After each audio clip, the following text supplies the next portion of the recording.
السلام عليكم ورحمة الله وبركاته. بسم الله الرحمن الرحيم. الحمد لله وكفى وسلام على عباده الذين اصطفى. أما بعد، الحمد لله رب العالمين والعاقبة للمتقين، والصلاة على رسوله محمد وعلى آله وأصحابه أجمعين. رب اشرح لي صدري ويسر لي أمري واحلل عقدة من لساني يفقهوا قولي. رب يسر ولا تعسر وتمم بالخير. ربي زدني علما، ربي زدني علما، اللهم ربي زدني علما وألحقني بالصالحين. فأعوذ بالله من الشيطان الرجيم. بسم الله الرحمن الرحيم. وإذا قيل لهم لا تفسدوا في الأرض قالوا إنما نحن مصلحون. صدق الله العظيم وصدق رسوله النبي الأمي الكريم.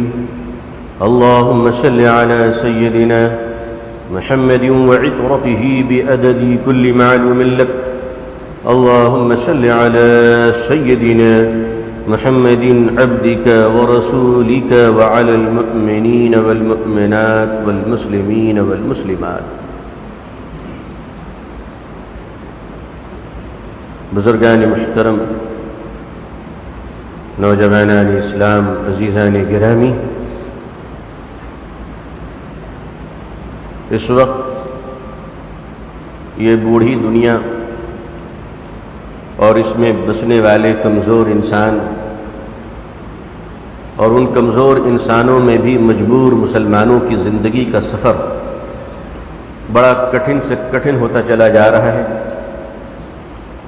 زندگی کی شاہراہ میں چلنے والے مسافروں کو منزل کا اندازہ اس لیے نہیں ہو پا رہا ہے کہ اس نے اللہ کے کلام ہدایت سے اب منزل کا پتہ پوچھنا کم سے کم کر چکا ہے. ہر چیز کے ایک اصول طے ہوتے ہیں، ہر چیز کا ایک معیار متعین ہوتا ہے.